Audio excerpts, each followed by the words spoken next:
வாழிய செந்தமிழ், வாழ்க நற்றமிழர், வாழிய பாரத மணித்திருநாடு மகாகவி பாரதி. அறிவை விரிவு செய், அகண்டமாக்கு, விசால பார்வையால் விழுங்கு மக்களை அணைந்து கொள் சங்கமமாக மானுட சமுத்திரம் நானென்று கூறு புரட்சி கவிஞர் பாரதிதாசன். காலமறிந்து கூவும் சேவலை, காலமறிந்து கூவும் சேவலை கவிழ்த்து போட்டாலும் நிறுத்தாது, கல்லை தூக்கி தலையில் வைத்தாலும் கணக்காய் கூவும் தவறாது. மக்கள் கவிஞன் பட்டுக்கோட்டை கல்யாண சுந்தரம். தமிழின் முகமாக விளங்குகிற முப்பெரும் கவிகளையும் முதலில் வணங்கி மகிழ்கிறேன்.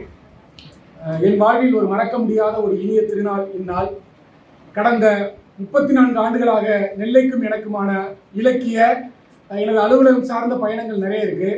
முதலில் நெல்லையில் நடைபெற்ற தமிழ்நாடு முற்போக்கு எழுத்தாளர்கள் சங்கத்தின் 3வது மாநில மாநாட்டுக்காக புதுக்கோட்டையிலிருந்து நான் ஒரு பிரதிநிதியாக கலந்துட்டேன் 1990. அப்போது ஒரு கல்லூரி மாணவர்.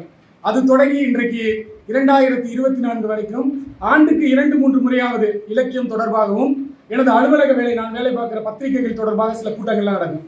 அதுக்காகவும் நான் நெல்லைக்கு வந்து போவதுண்டு. ஆனால் இந்த பொருணை இலக்கிய வட்டம் என்கிற பெயர் என் ஆழ்மனதில் இருந்தாலும் கூட இந்த நிகழ்வில் இன்றைக்கு பங்கேற்கிற ஒரு மிகப்பெரிய வாய்ப்பு எங்கள் அன்பு கவிஞர் மேனாள் வட்டாட்சியர் பேரா ராஜேந்திரன் மூலமாக கிடைத்ததை நான் பெருமையாக கருதுகிறேன். இதுல என்ன எனக்கு ஒரு பெரிய வைப்புனா, இது மேலரவு வீதி, அடுத்த வீதி சுடலை மாடல் வீதி. அந்த சுடலை மாடல் வீதியில் இருக்கிற எங்கள் இலக்கிய ஆசானாக கருதுகிற ஐயா தீக்காசி வீட்டுக்கு 25 ஆண்டுகளாக நான் வந்து போயிட்டு இருக்கேன். சுடலை மாடல் வீதியிலிருந்து மேலரவி வர்றதுக்கு 25 வருஷம் ஆயிடுச்சுங்கிறது தான் உண்மையிலே எனக்குள்ள மிகப்பெரிய வருத்தம். ஏன்னா எனக்கு இது அடுத்ததுன்னு தெரியாது, ஆனால் நடக்குதுன்னு தெரியும். ஆனால் இவ்வளவு பக்கத்தில் இருக்கிற ஒரு தெருவை நம்ம தவற விட்டுட்டோம்னு பேராக்கிட்ட தான் அதை சொன்னேன். ஒரு தெருவுலேருந்து அடுத்த தெருவுக்கு வர்றதுக்கு 25 வருஷம் வழி தெரியாமல் நின்றுட்டேன் என்று உண்மையில் வருத்தப்பட்டேன். அப்படி ஒரு மகத்தான இலக்கிய அமைப்பு. ஏன்னா இன்னைக்கு தமிழ்நாட்டில் இலக்கியம் எப்படி இருக்குன்னு உங்களுக்கு சொல்ல வேண்டியதில்லை. ஏன்னா இங்கே இருக்கிற எல்லாரையும் பார்க்குறேன். எல்லாரும் என்னை விட அறிவாலும் அனுபவத்தாலும் வயதாலும் மூத்தவர்கள். நான் நின்றுட்டு பேசுறது ஏன் வசதிக்காக மட்டுமில்ல, உங்கள் மேல் உள்ள ஒரு மரியாதையும் மனசுல வச்சுக்கிட்டு தான். இன்னொன்று நான் ஆசைப்பட்டேன், இந்த நிகழ்ச்சி நிறைய பேர் வந்துட்டு போயிருக்காங்க. எழுத்தாளர் பாலகுமாரன் தொடங்கி இயக்குனர் கோமல் சுவாமிநாதன் வரை இன்றைக்கு தமிழ் கவிதையின் அரை நூற்றாண்டு வரலாறாக வாழ்ந்து கொண்டிருக்கிற கலைமாமன் ஏர்வாடி ராதாகிருஷ்ணன் வரைக்கும் வந்துட்டு போயிருக்காங்க. அவங்கெல்லாம் எனக்கு சொன்ன செய்தி என்ன தெரியுமா, இந்த பொருணை இலக்கிய வட்டத்தை போட்டா எல்லாரும் உட்கார்ந்துருப்பாங்க, ஒருத்தர் நின்றுகிட்டே இருப்பாரு. நாங்க அந்த நின்றுகிட்டு இருக்கவர் யாரும் இல்லை, நாதன். நான் உள்ள வந்தோடனே முடிவு பண்ணேன், நாதனையா எப்படியா அப்பா நிற்பாங்களா, நான் அதை பார்த்ததில்லை, அதை நீங்க பார்த்துருப்பீங்க அந்த காட்சி. எனக்கு நமது தளவாய் நாதன் அவர்கள் நின்றுகிட்டே வந்தோடனே முடிவு பண்ணது, நம்ம பேசும்போது நம்ம நின்றுகிட்டு பேசுனேன், நாதனையா உட்கார வச்சு பேசணும்னு முடிவு பண்ணேன். அதுதான் என்னோட விருப்பம். ஏன்னா நாதனையா ஒருபோதும் இந்த தொகுதியில் நின்று ஜெயிக்க போறதில்லை, அவர் நிற்கிறது வேஸ்ட் தான். அதனால உட்கார்ந்து அவரை அழகு பார்க்க ஆசைப்பட்டேன். அதற்கு அவரும் அனுமதி அளித்திருக்கிறார், நீங்களும் அனுமதி தந்திருக்கீங்க. உங்களோட உரைகள்லாம் கேட்டதுல எனக்கு ரொம்ப மகிழ்ச்சியா இருந்தது. குறிப்பாக ஐயா பாமணி ஒரு வாக்குறுதியை கொடுத்தாரு, நீங்க எவ்வளவு நேரம் வேணாலும் பேசுங்க, எல்லாரும் இருப்பாங்கன்னு. நான் ஐயாட்ட ஒரு வாக்குறுதியை கொடுக்குறேன், நான் ரொம்ப நேரம் பேச மாட்டேன். ஏன்னா கல்யாண வீட்டுல 1 மணிக்கு வரதான் நான் சொல்லிட்டு வந்திருக்கேன். அவங்க நீங்க வந்தோடனே தான் பந்தியை முடிச்சுட்டு கிளம்புவோம் அப்படின்னு ஒரு அனுமதியோட தான் பேரா கையில எனக்கு பிடிச்சு கொடுத்து அனுப்பியிருக்காங்க. அதனால ரொம்ப நேரம் பேச போறதுல சில செய்திகளை நான் பகிர்ந்துக்கிறேன். முதல்ல நான் இந்த இடத்துல நான் சொல்ல வேண்டிய, ஏன்னா நீங்க யாரும் சொல்றதை விட நான் சொல்றதுக்கு ஒரு சிறப்பு இருக்கு. ஏன்னா நான் தமிழ்நாடு முழுக்க போற ஊர் சுற்றி. இப்ப நான் வந்தவாசின்னு என்னை அறிமுகப்படுத்தினாரு. நான் பிறந்தது புதுக்கோட்டை, படிச்சது காரைக்குடி, வாக்கப்பட்டது வந்தவாசி. இந்த வாக்கப்பட்டது நிறைய பேர் சிறுமிகள் தெரியும், ஏன்னா பெண்கள் தான் வாக்கப்பட்டிருந்தாங்க. நான் எல்லா ஊர்லயும் சொல்றேன், நான் வாக்கப்பட்ட பூமிக்கு போனவன். அதே பெண்கள் மட்டும் தான் புகுந்த வீட்டுக்கு போகணுமா, ஆம்பளைகளும் போகலாம். என்னோட மனைவி இலக்கிய எழுத்தாளர் பேரை அறிமுகப்படுத்துற மாதிரி நான் கல்யாணம் ஆனவன எல்லா குடும்பத்தை போல என் மனைவியோட டிரான்ஸ்ஃபர் ஆகிட்டேன். ஏன்னா அவங்க ஒரு அரசு பள்ளி ஆசிரியராக இருந்தாங்க, நான் வந்து இலக்கிய நாடோடியா ஊர் ஊரா சுத்திக்கிட்டு இருக்கதான் என்னோட வேலையை. திருமணமானவன அவங்கள கூட்டிட்டு போயிட்டேன். எங்க வீட்டில் நான் 9வது பையன், எனக்கு 4 அண்ணன் 4 அக்கா. என்னோட மனைவி வீட்டுக்கு ஒரே ஒரு பொண்ணு. கல்யாணமான 3 மாசத்துல ஒரு நாள் அவங்க அப்பாவுக்கு ஃபோன் பண்றா, அழுகிறாரு. இருந்த ஒத்த பிள்ளையும் கூட்டிட்டு போயிட்டீங்களேங்கிறாரு. எங்க அப்பாட்ட சொன்னா, எங்க அப்பா திட்டாரு, இது என்ன பிள்ளை இல்லாத விடாடா, நீ எங்க வேணாலும் போடானாரு. இப்படி ஒரு தாய் தகப்பம் கிடைக்கிறது பாக்கியம் தானே. அடுத்த வாரமே டிரான்ஸ்ஃபர் போட்டு நாங்க வந்தவாசி போயிட்டோம். அதனால பார்க்கப்பட்ட பூமி வந்தவாசி. அதோட கதை முடியல.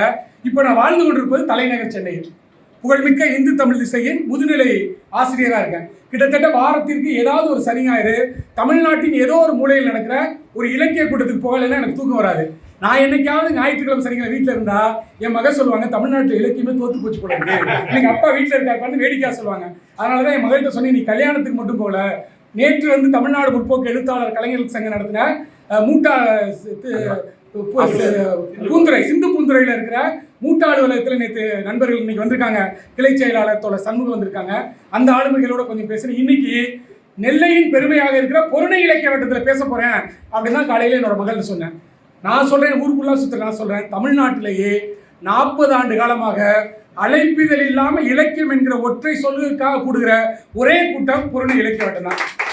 ஏன்னா எனக்கு தெரியும், 200 அழைப்பிதழ் அடிச்சு கொடுத்தாலும் கூட 20 பேர் வர்ற இலக்கிய கூட்டங்களை தெரியும். இன்னைக்கு வந்து சென்னையில் பார்த்தீங்கன்னா 11 மணிக்கு தேநீர், 1 மணிக்கு சாப்பாடுன்னு போட்டாலும் கூட்டம் வர்றாங்க. இல்லைன்னா என்னன்னா, ஏதாவது ஒரு டிவி சேனல்ல எடுத்து, குறிப்பா நீங்க எல்லாம் தெரியும், சுருதி இலக்கிய சேனல்னு ஒன்று போயிட்டு இருக்கு. அது சென்னையில் எந்த இலக்கிய கூட்டம் நடந்தாலும் எடுத்து அழகாக எடிட் பண்ணி நீங்க 10 மணி நேரம் எடுத்தாலும் 1.5 மணி நேரம் அழகா போட்டுருவாங்க. எல்லாரும் கேட்கறாங்க, எதுக்கு 5 மணி நேரம் டிராவல் பண்ணி இந்த கூட்டத்துக்கு போயிட்டு அழகா சுருதி டிவியில பார்த்துலாம்னு எல்லாரும் வீட்டிலே இருக்காங்க. ஆனால் 1984 தொடங்கி கொரோனா காலகட்டத்தில் கூட வயதில் முதுமையாக இருந்தால் கூட நீங்க உண்மையில இளைஞர்கள், நீங்க எல்லாம் இவ்வளவு துடிப்பா இளமையா ஆரோக்கியமா இருக்கீங்கன்னா, உங்களை அப்படி இளமையாக வைத்திருப்பது இந்த பொருணை இலக்கிய வட்டம். இதற்கு ஆராதமாக இருப்பது நம்ம தாய்மொழி தமிழ். இதுதான் உங்களுக்கு வயதானவர்கள் எனக்கு தெரியும். முடி நினைச்சு போய் அதனே டை அடிச்ச நாளைக்கே நம்மளாம் இளைஞர்லாம். டையினால இல்லை, உங்கள் மனதால் தமிழால் நீங்களாம் இளமையா இருக்கீங்க. எனக்கு தெரியும், எப்பவுமே எந்த கூட்டத்திலையும் எண்ணிக்கை முக்கியமே இல்லைங்க, எண்ணங்கள் தான் முக்கியம். எண்ணங்கள் தான் முக்கியம். அழகா சொன்னாங்களா ஐயா, அடுத்தது வந்து விருந்து போட்டு நடத்தணும்.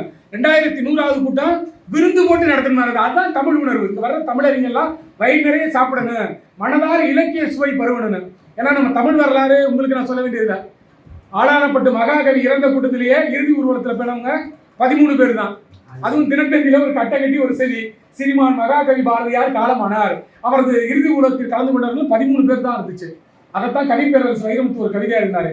மகாகவியே மகாகவியே, உன் பிணத்தின் மீது மொய்த்த ஈக்களின் எண்ணிக்கையை விடவும் உன் இறுதி ஊர்வலத்தில் கலந்து கொண்டவர்களின் எண்ணிக்கை குறைவுன்னு எழுதினார் கவிப்பேரரசு வைரமுத்து. அதுதான் தமிழ் சமூகத்தின் யதார்த்தம். இறந்த பிறகு எல்லாரையும் கொண்டாடுவோம், ஆனால் வாழும் காலத்திலேயே படைப்பாளிகள் கொண்டாடப்பட வேண்டும் என்பதற்காக மேன்மைமிகு ஐயா தளவாய் சிதம்பரம் அவர்கள் தொடங்கி வைத்த இந்த பொருணை இலக்கிய வட்டத்தை அவரது மைந்தன் தளவாய் நாதன் அவர்கள் உங்கள் எல்லோரின் ஒருங்கிணைத்து நடத்துவது பெருமைக்குரிய விஷயம். இது நூற்றாண்டு என்ன 10,000 ஆண்டுகள் தொடர வேண்டும் என்று நெஞ்சார வாழ்த்தி வணங்குகிறேன். தந்தை மகற்காட்டு உதவின்னு ஒரு குரல் இருக்கு. உண்மையான ஒரு தந்தை காட்டுகிற மகனாட்டுகிற உதவியாக இதை பார்க்குறேன். ஏன்னா இன்னைக்கு தமிழ்நாட்டில் பல எழுத்தாளர்களை வீடுகள் எப்படி நடத்துதுன்னு தெரியும். ஒருவேளை நாட்டுடைமையாகி ஏதாவது பல லட்சங்கள் கிடைச்சிருக்கலாம், இல்ல சாகித்ய அகாடமி விருது வாங்கி கனவு இல்லை 2 கோடிக்கோ 1.5 கோடி கிடைச்சிருந்தா அந்த எழுத்தாளர்களுக்கு மரியாதை இருக்கும். இந்த வருமானம் இல்லாமல் மனசுக்காக எழுதுறாங்களே அந்த எழுத்தாளர்கள் எல்லாம் குடும்பம் எப்படி கொண்டாடுதுன்னு தெரியும். இதே நெல்லையில் ஒரு புகழ்பெற்ற எழுத்தாளர் கடைசி காலத்துல எவ்வளவு கஷ்டப்பட்டாங்கிறத நான் கண்ணால பார்த்து வருத்தப்பட்டாங்க. அவரை பார்க்க போற மாடிக்கு இடுப்பு வேச்சு விலகி கிடக்குது. அவருக்கு காலையில கொடுத்த உணவை சாப்பிட்டு செதறி ஈக்களும் கொசுக்களும் வச்சுக்கிட்டு இருக்கான். ஓடி போன பார்த்து கிட்டத்தட்ட அரை நிர்வாணமா கிடந்தாரு. அவரை ஓடி போய் தூக்கி கட்டி விட. என்னன்னு கேட்டா, அவ்வளவுதான் கடைசி காலம், நம்மளால ஒன்றும் குடும்பத்துக்கு பயன் இல்லை, ஏதோ காலையில இந்த சோறு போடுறாங்க அதுக்காக வாழ்ந்துகிட்டேன் என்று அழுது கொண்டே சொன்னார். நாகரிகம் கருதி அந்த எழுத்தாளரின் பேரை இந்த அவையில் சொல்லாமல் தவிர்க்கிறேன். ஏன்னா இதே மண்ணில் வாழ்ந்த ஒரு எழுத்தாளர். ஆனால் தனது தந்தை இறந்து பெரிய சொத்து சேர்த்து வச்சுக்கூடாதுன்னு தெரியல. ஆனால் அவரின் நினைவாக இவ்வளவு தமிழன்பர்கள் கொடுத்த ஒத்துழைப்பாக இந்த பொருணை இலக்கிய வட்டத்தை நடத்துகிற ஐயா மரியாதைக்குரிய நாதன் அவர்களும் 100 ஆண்டு வாழ வேண்டும். இந்த இலக்கிய வட்டத்தை அவருக்கு பிறகு கூட அவர் தலைமுறையை தொடர்ந்து நம்மளாம் சேர்ந்து கூட அதை நடத்த வேண்டும் என்கிற வாக்குறுதியோடு வாரந்தோறும் ஹைக்கூ பூக்களை தொடுத்து உங்களுக்கு மாலையாக கொடுத்த எங்கள் அன்பிற்குரிய மேனாள் வட்டாட்சியர் ராஜேந்திரன் அவர்கள் இன்னைக்கு அந்த ஹைக்கூ மாலையை என் கையில கொடுத்திருக்காரு. உண்மையில அவரோட பெரிய மனசுதான். ஏன்னா பூக்களை தொடுப்பது என்பதே ஒரு கலை. அதை நம்பிக்கை என் கையில கொடுத்திருக்காரு. அவர் தொடுத்த அளவுக்கு என்னால் தொடுக்க முடியுமா என்று தெரியாது. என்னை விட வயதிலும் அனுபவத்திலும் ஆற்றலிலும் மிகுந்தவர் பேரா அவர்கள். அவர் தொடுத்த அந்த மாலையை நான் அறிந்த வகையில் சில செய்திகளோடு உங்களோட பரிமாறிக்கொள்ள ஆசைப்படுகிறேன். ஏன்னா இங்க இருக்கிற எல்லாருமே தமிழின் சங்க இலக்கியத்தோடும் மரபார்ந்த இலக்கியங்களோடும் புது கவிதை, ஹைக்கூ கவிதையை பத்தி கூட நீங்க சொல்றது எனக்கு ரொம்ப பெருமையா இருக்கு. ஹைக்கூவின் தேவை என்ன, அது தமிழ்நாட்டில் எனக்கு எப்படியா இருக்கு, அது எப்படி வந்திருக்குங்கிற அந்த ரொம்ப வரலாறுக்குள்ள நான் போல. ஏன்னா என்னை விட பேரா ஏற்கனவே ஒரு முறை நான் வரலாறு பேசிட்டேன் அப்படின்னு என்னோட வேலையை பாதியா குறைச்சிட்டாரு. அதனால அந்த வரலாறுகளுக்குள் போகாமல் இன்றைக்கு தமிழ் சமுதாயத்தில் ஹைக்கூ கவிதையின் தேவை என்ன, ஏன் அதை எழுதணும். ஏன்னா நிறைய பேர் என்னோட சண்டைக்கு வந்திருக்காங்க, அது என்ன மரபு கவிதைகளை விட்டுட்டு புது கவிதைகளை விட்டுட்டு அது என்ன ஹைக்கூன்னாங்க. ஒரு விஷயத்தை நான் சொல்றேன், தமிழ் மொழியே ஒரு கவிதை மொழி. அது உங்க எல்லாருக்கும் தெரியும். 2000-3000 ஆண்டுகளுக்கு முன்னாடி எல்லாம் நமக்கு இருந்தது காப்பிய மொழி தான் தமிழ். செய்யுள் வடிவாக இலக்கியங்களோடு எழுதப்பட்டது தான் தமிழ். மகாபாரதமாகட்டும், சிலப்பதிகாரமாகட்டும், எல்லாமே காப்பியங்கள் தான் நம்ம தமிழ் மொழி. சரி, அப்படி இருந்த மொழியில இந்த உரைநடை, சிறுகதை, இந்த வடிவம் எல்லாம் புது கவிதை எல்லாம் எப்படி இருந்துச்சுன்னா ஐரோப்பியர்களின் வருகைக்கு பிறகுதான். அந்த உண்மையை முதல்ல நம்ம ஏற்றுக்கணும். ஏன்னா உரைநடை தமிழ்ல கிடையாது, நாவல் கிடையாது, தமிழ்ல சிறுகதை கிடையாது. ஆங்கிலேயர்களின் வருகைக்கு பின்னால் தமிழறிந்த நல்ல அறிஞர்கள் ஆங்கிலம் படிக்கிறாங்க, ஆங்கில இலக்கியத்தை படிக்கிறாங்க. குறிப்பாக மகாகவி பாரதிக்கு 13 மொழிகள் தெரியும். அதனாலதான் அவன் சொன்னான், யாமறிந்த மொழிகளிலே தமிழ் மொழி போல் இனிதானது எங்கும் காணும்னு பாரதி சொன்னா. பாரதிக்கு 13 மொழிகள் தெரியும். பாரதி தனக்கு இருக்கிற ஆங்கில அறிவை கொண்டு ஆங்கில இலக்கியம் படிக்கிறான், செல்லியோட கவிதை படிக்கிறான், கீட்ஸோட கவிதைகளை படிக்கிறான். ரொம்ப தெளிப்பா இருக்கு, டக்குன்னு மனசுல பதியுது. தமிழ் இலக்கியத்துல உங்களுக்கு தெரியும் சங்க இலக்கியம் எப்படின்னு, கொஞ்சம் சிக்கலா தான் இருக்கு, கொஞ்சம் திருகலா இருக்கு, இலக்கிய சுவையோட இருக்கும். அது வேற. பாரதி நினைக்கிறான், இந்த தமிழ் இலக்கியங்கள் கொஞ்சம் சிக்கலா இருக்கு, அதனால படிக்காத பாமர மக்களுக்கு இலக்கியமே வேண்டாத பொருளா இருக்கு. யார் எழுதின கவிதைகள்? படித்த புலவர்கள், பண்டிதர்கள் எழுதினாங்க. யார் அதை ரசித்தாங்க? படித்தவர்கள் ரசித்தாங்க. பாமர மக்கள் இலக்கியத்தை விட்டு அந்நியப்பட்டு இருந்தார்கள். அப்பதான் பாரதி நினைக்கிறான், கவிதை இன்னும் கொஞ்சம் இலகுவாக்குனா, ஆங்கில இலக்கியம் போல் புதுசாக்குனா நல்லா இருக்குமே என்று பாரதி கவிதை எழுதினான். பாரதிக்கு கடும் எதிர்ப்பு பாரதிக்கு. பாரதி என்ன பண்றானா, செல்லிதாசன் அப்படின்னு புனைப்பெயரை வச்சுட்டு எழுதுறான். பாரதி கவிதைன்னு யாருமே ஒத்துக்கல, ஆனாலும் நல்லா இருக்கு. பாரதியோட படிச்சிருப்பீங்க நீங்களா, காட்சி கவிதைகள் படிச்சிருப்பீங்க, அப்படியே வசன நடைபோடு. அதனால என்ன சொல்றாங்க, இது கவிதை கிடையாது, இது வசன கவிதைங்கிறாங்க. பாரதி சொல்றாங்க, எது வேணாலும் சொல்லிக்க, இது புதிது, தமிழுக்கு சொல் புதிது, சுவை புதிது, பொருள் புதிது, ஜோதிமிக்க நவகவிதையான மகாகவி பாரதி அந்த வரிகளோட வசன கவிதை என்று சொல்லி ஃப்ரீ வெர்ஸ் அப்படின்னு சொல்லி பாரதி எழுதலாம். அந்த பாரதி போட்டு தந்த தடம் தான் புது கவிதையை தமிழில் வழிகோரியது. அதே மாதிரி தமிழின் முதல் சிறுகதை பாவேசு ஐயர் உங்களுக்கு தெரியும், அதே மாதிரி முதல் நாவல் தெரியும். இதெல்லாம் ஐரோப்பியர்கள் வருகைக்கு பிறகு வந்தது.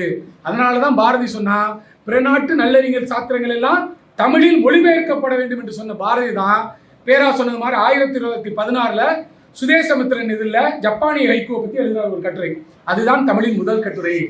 தமிழில் அது அறிமுகமானதுக்கு பின்னாடி ஒரு பெரிய வரலாறு. ஒரே ஒரு சின்ன செய்தி சொன்னாங்க. ஜப்பான்ல 1916ஆம் நூற்றாண்டுல மட்சுவோ பாசோ அப்படின்னு சொல்றவர் தான் ஜப்பானிய ஹைக்கூ கவிதையின் தந்தை. ஜப்பான்ல ஒரு கவிதை வடிவம் இருக்கு, தான்கா அப்படிங்கிற ஒரு கவிதை வடிவம் இருக்கு. நம்ம மரபு கவிதை மாதிரி அந்த மரபு கவிதை எப்படின்னா, ஒரு ஆளே எழுத மாட்டாங்க அந்த கவிதையை. ஒரு கவிஞர் 2 வரி சொல்வாரு, 3வது வரி இன்னொரு கவிஞர் சொல்வாரு, 4வது வரி இன்னொரு வரி, 5வது சொல்ல இப்படி போயிட்டே இருக்கு. அதுக்கு பேரு கூட்டுறவு கவிதைங்கிறாங்க, நீல் கவிதை. அந்த நீல் கவிதை என்ன பண்றாங்கன்னா, பாஷோ இது ரொம்ப பெருசா இருக்கு, நிறைய கவிஞர்கள் சேர்ந்து எழுதுறாங்க, இதுல கருத்து முரண்பாடுகள் வருது, ஒரே செய்தியை சொல்லணும், அதே அழகா சொல்லணும்னு முதல் 3 வரியை மட்டும் பிரிச்சு எடுத்து கொக்கு அப்படின்னு சொல்றாரு. அது பேரு கொக்கு பாடல்கள் அப்படின்னு முதல் 3 வரியை எழுதுறாரு. அது அப்படியே கொஞ்சம் கொஞ்சம் பரவுது. எப்ப அது பரவுதுன்னா, ஆங்கிலம் தெரிந்த, ஜப்பானிய மொழி தெரிந்த 2 பேராசிரியர்கள் அமெரிக்காவில இருந்து ஜப்பான் போறாங்க, 20ஆம் நூற்றாண்டுல போறாங்க. அவங்க ஒருத்தர் ஆர்ஹெச் பிலிப், இன்னொருத்தர் ஹெண்டர்சன் அப்படின்னு. இந்த 2 பேரும் போய் ஜப்பானிய மொழியை படிக்கிறாங்க. அதுல இந்த கொக்கு பாடல்களை படிக்கிறாங்க. ரொம்ப ஆச்சரியமாயிடுறாங்க, இது ரொம்ப நல்லா இருக்கு இந்த வடிவம். ஏன்னா அவங்க உலக இலக்கியங்களை எல்லாம் படிச்சவங்க 2 பேர் பேராசிரியர்கள். இந்த 3 வரி வடிவம் ரொம்ப செறிவா இருக்கு என்று முதலாக ஜப்பானிய மொழியிலிருந்து ஆங்கிலத்தில் மொழிபெயர்த்து உலகம் முழுக்க பரப்பியவர்கள் இந்த ஆர்ஹெச் பிலிப், ஹெச் ஹெண்டர்சன், இந்த 2 பேர் தான். ஏன் இந்த தகவலை சொல்றேன்னா, நமக்கெல்லாம் ரொம்ப நாள் ஒரு வருத்தம் இருக்கு. என்ன வருத்தம்? ஏன் பாரதிக்கு நோபல் பரிசு கிடைக்கல, ஏன் பாரதிதாசனுக்கு நோபல் பரிசு கிடைக்கல, ரவீந்திரநாத் தாகூருக்கு கிடைச்சிச்சேன்னு வருத்தப்படும்ல. அதுக்கு பின்னாடி ஒரு வரலாற்று உண்மை இருக்கிறது. அது என்ன உண்மைனா, பாரதியின் கவிதைகள் இத்தனை நூற்றாண்டுகளாக இன்னும் கூட இன்னும் ஆங்கிலத்தில் முழுமையாக மொழிபெயர்க்கப்படவில்லை. இப்பவே எப்படின்னா, பாரதி காலத்துல எதுவுமே மொழிபெயர்ப்பாகல. சரி, ரவீந்திரநாத் தாகூருக்கு எப்படி நோபல் பரிசு கிடைச்சுன்னா, அவரோட கீதாஞ்சலியை அதே காலகட்டத்தில் மொழிபெயர்த்தாங்க. புத்தகம் வெளியான 2 ஆண்டுகளில் நோபல் பரிசு கிடைத்தது ரவீந்திரநாத் தாகூருக்கு, பாரதிக்கு கிடைக்கல. அதே மாதிரி சிலி நாட்டு கவிஞன் பாப்லோ நெருடா நோபல் பரிசு சென்னைக்கு வர்றாரு. பாப்லோ நெருடா அவர்கிட்ட கேட்கிறாங்க, நெருடா ஒரு கவிதை எழுதியிருக்காரு, ரொம்ப நல்ல கவிதை. அது பாரதிதாசன் கவிதையோட ஒப்பிட்டு கவிஞர் ஈரோடு தமிழன் ஒரு கட்டுரை எழுதியிருக்காரு. அதுல பாப்லோ நெருடா என்ன எழுதியிருக்காருன்னா, கொடுத்த உதவிகளிலேயே திரும்ப திரும்ப முத்தத்தை கொடுத்தால் முத்தம் சலித்து போய்விடுங்கிறாரு. கொடுத்த மனைவி இல்ல காதல் ஏதோ, கொடுத்த உதவியிலேயே திரும்ப திரும்ப முத்தத்தை கொடுத்து விட்டால் முத்தம் கூட சலித்து போய்விடும் என்று பாப்புலர் நெருடா எழுதியிருக்காரு. அப்ப சொல்றாங்க, சென்னையை சேர்ந்த ஒரு கவிஞர் சொல்றாரு, பாப்புலர் நெருடா நீங்க இப்படி எழுதிருக்கீங்க, ஆனால் இதையே நாகரிகமாக இன்னும் அழகாக எங்கள் தமிழ் கவிஞர் ஒருத்தர் எழுதியிருக்கான், புரட்சி கவிஞர் பாரதிதாசன், எங்க சொல்லுங்க அப்படிங்கிறாரு பாப்புலர் நெருடா. இவங்க சொல்றாங்க, பார்த்த நிலாதான், தினமும் பார்க்கிற நிலாதான், அதே நிலாவை திரும்ப திரும்ப பார்த்தால் அது சலித்து போய் விடாதா? இது பாரதிதாசன் எழுதினது. அப்படியே எந்திரிச்சு கொண்டாடுறாரு சிறுகவி. என் கவிதை கூட கொஞ்சம் விரசமா இருக்கு, ஆனா இது ரொம்ப நல்லா இருக்கு. நிலவு என்பது இப்ப இது நான் முன்னாடி சொல்ல ஒரு காதல் வைக்கப்பட்ட கவிதை, ஒருவேளை திருமணமான கணவன் அல்ல காதலிக்கிற ஒரு இளைஞன், ஆனா நிலா பார்ப்பது என்பது பிறந்த குழந்தை கூட பார்க்கிற ஒரு காட்சி. இதுதாங்க கவிதை, இதுதான் புதுமை. அவருக்கு நோபல் பரிசு கிடைத்ததா என்று கேட்கிறார். யாரு? சிலி நாட்டு கவிஞர் பாப்லோ நெருடா. அதுதான் எங்க தமிழ்ல துரதிர்ஷ்டம். ஏன்னா அவரோட கவிதையை நாங்க யாரு ஆங்கிலத்தில் மொழிபெயர்க்கல, அதனால அவருக்கு நோபல் பரிசு கிடைக்கல என்று சொல்ல போது நெருடா சொன்னாரா, தமிழர்கள் தவற விடுகிறீர்கள். நோபல் பரிசு எனக்கெல்லாம் கிடைக்கும் போது என்னை விட இவ்வளவு சிறப்பாக எழுதுகிற பாரதிதாசனுக்கு எப்போதும் கிடைத்திருக்க வேண்டுமா என்று பாப்புலர் நெருடா சொன்னதாக ஈரோடு தமிழர்கள் சமீபத்தில் ஒரு கட்டுரை எழுதியிருக்காரு. ஏன் இதை சொல்லனா, பிற நாட்டு நல்லறிஞர் தமிழில் மொழிபெயர்க்க வேண்டும் என்று சொன்ன பாரதியின் படைப்புகளை நம்ம பிற நாட்டு கொண்டு போக தவறிட்டோம். ஆனால் இன்றைய தமிழக அரசு தமிழின் மிகச்சிறந்த 100 புத்தகங்களை உலக மொழிகளில் எல்லாம் மொழிபெயர்க்க போவதாக சமீபத்தில் அறிவித்திருக்கு. முதல்வருக்கான அறிக்கையை கொடுத்து அதுக்கான நிதியை ஒதுக்கியிருக்காங்க. அப்படி மொழிபெயர்க்க போகப்படும் போது தமிழின் படைப்புகள்லாம் வெளியில போகுது. அது ஒரு பக்கம். இப்படி 16ஆம் நூற்றாண்டில் கொக்கு என்று மட்சுவோ பாசோ அவர்கள் அறிமுகப்படுத்துற கவிதை உலகம் எல்லாம் போகுது. அந்த ஹைக்கூவோட சிறப்பே என்னன்னாங்க, ஹைக்கூ படிச்சுட்டு போயிட முடியாது. இப்ப இங்க ஒரு ஹைக்கூ கவிதை சொன்னா நீங்க கேட்டு அப்படியே போயிட முடியாது, அது உங்களுக்குள்ள ஓடிக்கிட்டே இருக்கும். நீங்களும் ஒரு வரி எழுதுனா தான் உங்க மனசு சாந்தி அடையும். நேற்று நான் ஹைக்கூவை பத்தி அங்க பேசிட்டு வந்தேன். இரவெல்லாம் கவிதையா அனுப்பிட்டு இருந்தாரு எங்கள் அன்பு கவிஞர் பிரபு அவர்கள். அந்த பிரபுவோட ஒரு கவிதையோட ரொம்ப அழகான எனக்கு ஒரு கவிதை எழுதியிருக்காரு. இந்த ஹைக்கூ என்பது ஒரு காட்சியா மனசுல நினைக்கிறேன். மற்ற கவிதைகள் மாதிரி படிச்சுட்டு நல்லா இருக்கா நல்லா அப்படிங்கிறது இல்லை. இந்த காட்சிக்குள் நீங்களும் ஒரு பொருளாக மாறி அதை உணரும் போதுதான் ஹைக்கூ கவிதையை உங்களால் ரசிக்க முடியும். பிரபு எழுதின ஒரு கவிதை. ஒரு துணிக்கடை எல்லாரும் பார்த்துருக்கோம். துணிக்கடையில காலையில முதல்ல சீக்கிரம் கடை திறக்க முன்னாடி போனீங்கன்னா அதுல ஏதாவது ஒரு பணியாளர் ஒதுக்கி இருப்பாங்க. அவர் இன்னும் அவரோட வேலை என்னன்னா துணிக்கடையில் உள்ள பொம்மைக்கு அவர் தான் ட்ரெஸ் போட்டு விடுவாரு. பார்த்துருக்கீங்களா? அது ரொம்ப வேடிக்கையா இருக்கும். அதை ஒரு அப்படியே கடத்துறா இருப்பாருங்க நமக்கு ஒரு ஹைக்கூவா. கடையில் உடைமாற்றும் ஊழியர் விரட்டுகிறார். ஏதோ ஒரு துணிக்கடை, ஏதோ ஒரு பொம்மைக்கு உடை மாட்டிக்கிட்டு இருக்காரு. அதோட ஊழியர் விரட்டுகிறார். யார? 3வது வரி போடுறாரு. கடை பொம்மைக்கு உடை மாற்றும் ஊழியர் விரட்டுகிறார், வேடிக்கை பார்க்கும் குழந்தையை. இந்த காட்சி உங்களுக்கு புரியும் நினைக்கிறேன். நமக்கு தெரிஞ்ச ஏதாவது துணிக்கடை நம்ம எல்லாம் பார்த்துட்டு போயிடும், கடந்து போயிடும், நம்மளோட வயது அனுப்புகிறேன்.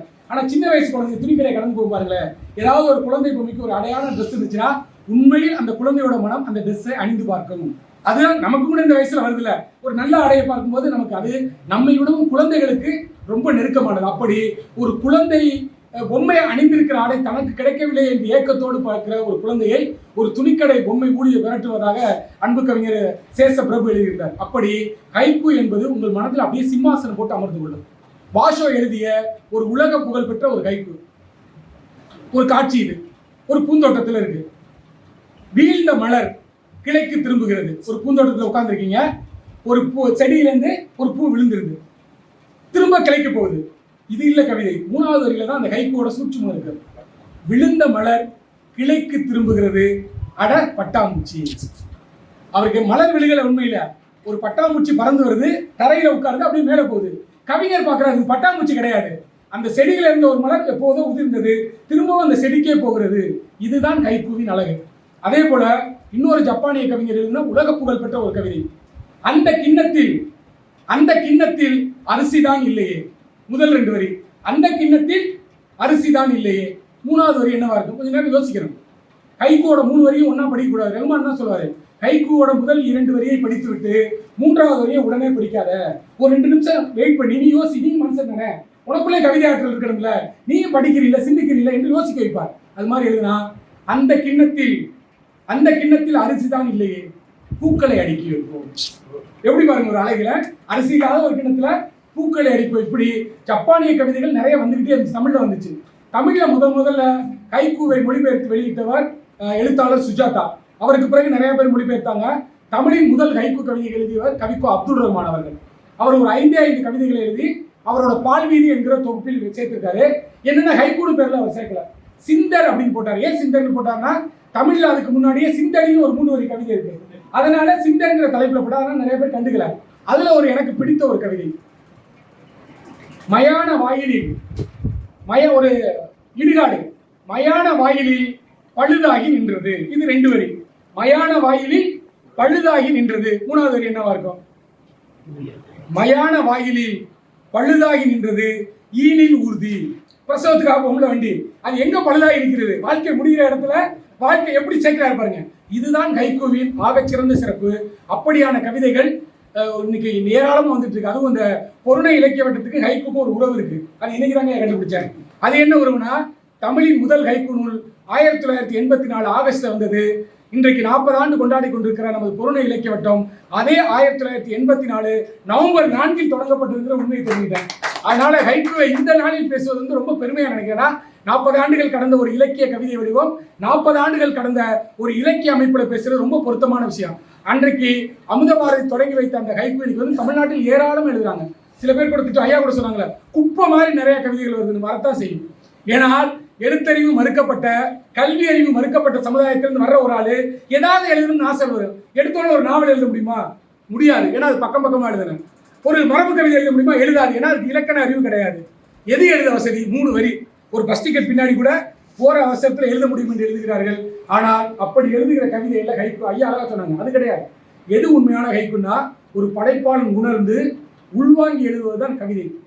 உலக ஹைக்கூவின் தந்தை என்று போற்றப்படுகிற மட்சுவோ பாசர் சொன்னாரு, என்ன சொன்னாரு, நீ ஒரு மூங்கில் மரத்தை பற்றி கவிதை எழுத வேண்டும் என்றால் மூங்கில் மரத்தை போய் முதலில் பார். நீ ஒரு பைன் மரத்தை பற்றி கவிதை எழுத வேண்டும் என்றால் முதலில் ஒரு பைன் மரத்தை போய் பார்.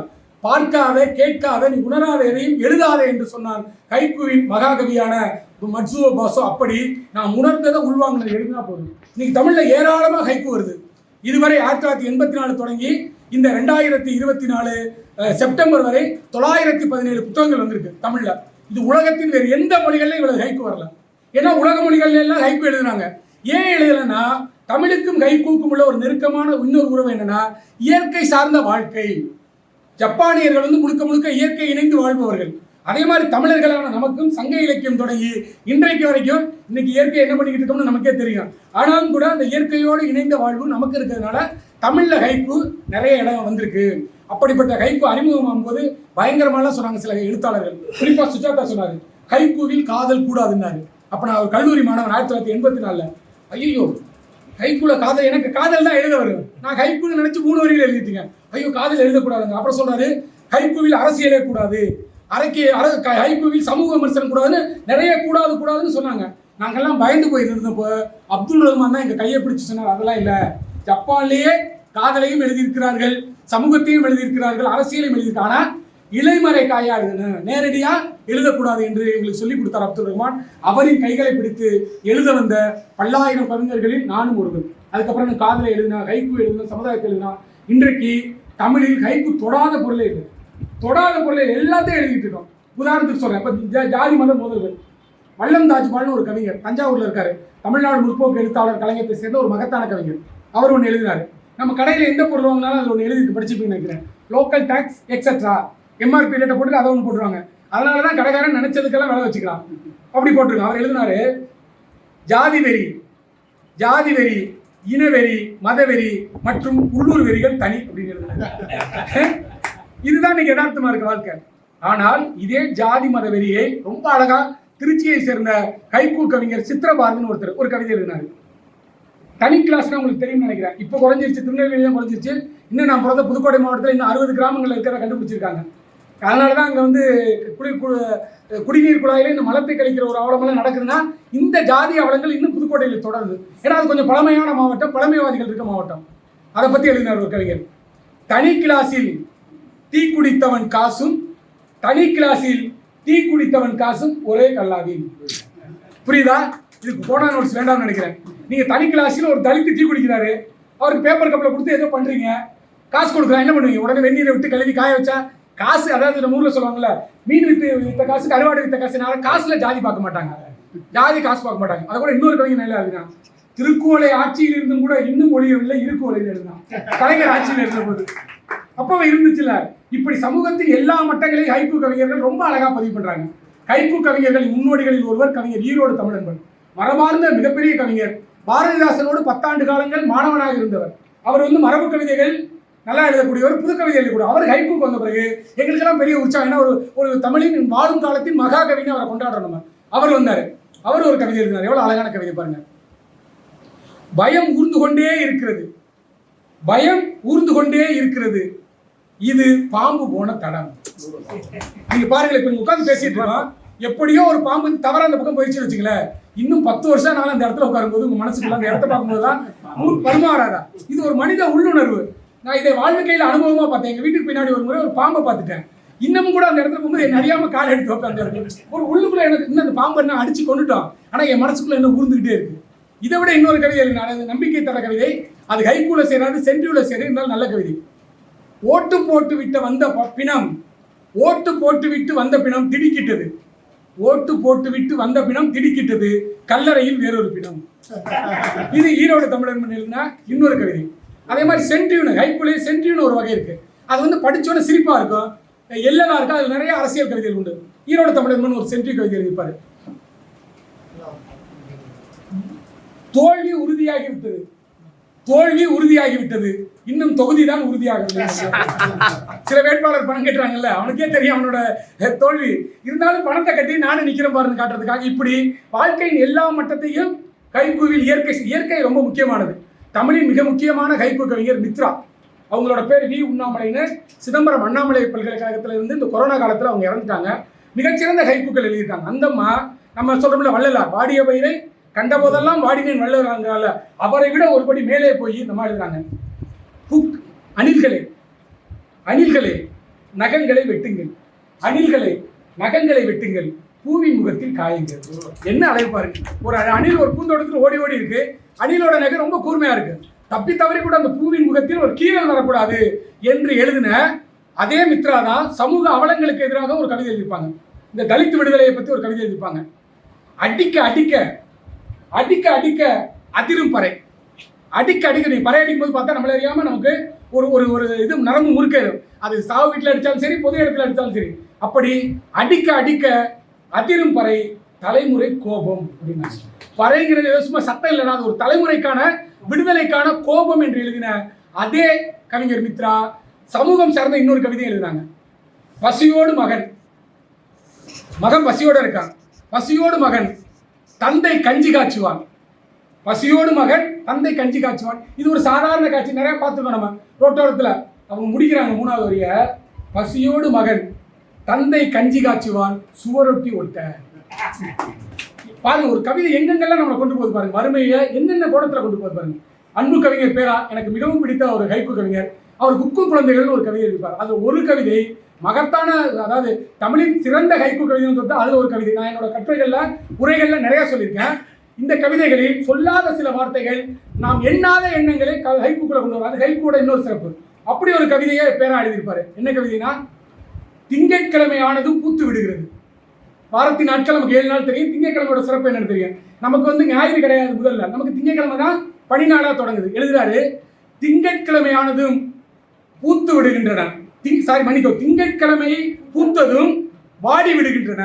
எனக்கு ஒரே ஆச்சு, எந்த பூடா திங்கட்கிழமை செவ்வாய்க்கிழமை வாடுதுன்னு யோசிச்சுக்கிட்டே இருந்த கவிஞர் எழுதினாரு, திங்கட்கிழமை பூத்ததும் வாடி விடுகின்றன பொம்மைகள். இந்த கவிதை புரியுதா? நேரடியாக சொல்ல மறைமுகமாக்கிறாரு. பொம்மை ஏன் வாடுது? திங்கக்கிழமைன்னா என்ன?